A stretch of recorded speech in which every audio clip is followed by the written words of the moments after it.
Avropa İrana qarşı tətik mexanizmini tətbiq etməkdə israrlıdır. Tehransa məsələ ilə bağlı təkliflər irəli sürüb. Qərb bu istiqamətdə hərəkətə keçərsə, hökumət nüvə silahlarının yayılmaması haqqında müqavilədən çıxa bilər. Tərəflərin ardıcıl xəbərdarlıqları isə nüvə danışıqları prosesini ləngidir.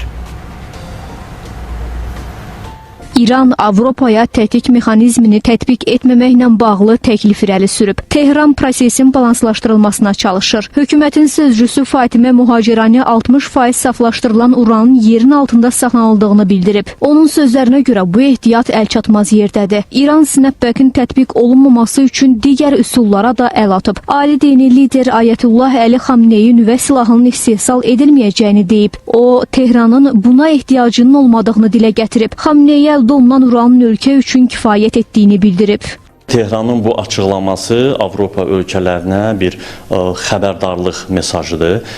Masada danışıqlar yolu ilə, kompromis yolu ilə bu məsələni həll etmək və ya güc nümayiş etdirmək məsələsi var. Bugün nüvə danışıqlarından tamamilə çıxması elə İranın özü üçün ciddi risklər yaradır. Həm iqtisadi, həm siyasi, hərbi cəhətdən, hətta ən yaxın müttəfiqləri olan Çin və Rusiya ilə münasibətlərə də ciddi xələl gələ bilər. Avropa üçlüyü, Böyük Britaniya, Fransa və Almaniya İrana tətik mexanizminin işə salınmasına hazırlaşır. Tehrana qarşı bu mexanizmin tətbiq olunması onun nüvə silahlarının yayılmaması haqqında müqavilədən çıxmasına səbəb ola bilər. Bu istiqamətdə isə İran hökumətinin bəzi ssenarilərinin olduğu düşünülür. Həmçinin bir çox parlament üzvləri nüvə silahının hazırlanmasına can atırlar. 71 deputat Ali Milli Təhlükəsizlik Şurasının ölkənin müdafiə doktrinasına yenidən baxılmasına dair çağırış ediblər.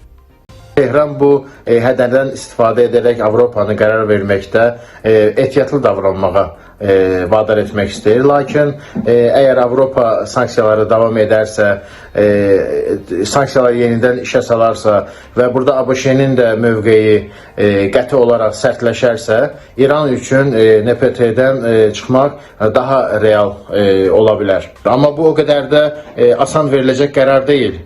İran bunu daha çox təzyiq və siyasi alver vasitəsi kimi də istifadə edir. Avropa üçlüyünə daxil olan ölkələr lazım gələrsə, snapback mexanizminin prosesini tamamlamağa hazır olduğunu bəyan edib. Lakin bunun tərəflər arasındakı qarşılıqlı əlaqələrin sonunun olmadığı bildirilib. Tehransa nüvə proqramı ilə bağlı Birləşmiş Ştatlarla birbaşa danışıqlara getmək niyyətində deyil. Ali rəhbər Ayətullah Xamneyi prosesi çıxılmaz nöqtə adlandırıb. Donald Trumpsa Tehranın heç vaxt nüvə silahına malik olmayacağını vəd edir. Analizlər onu göstərir ki, İran öhdəliklərini yerinə yetirəcək. Onun nüvə silahlarının yayılmaması haqqında müqavilədən çıxması tərəfdaşlarını itirməklə də nəticələnə bilər. Tehranın sözü gedən çağırışlarının xəbərdarlıq məqsədi daşıdığı ehtimal olunur.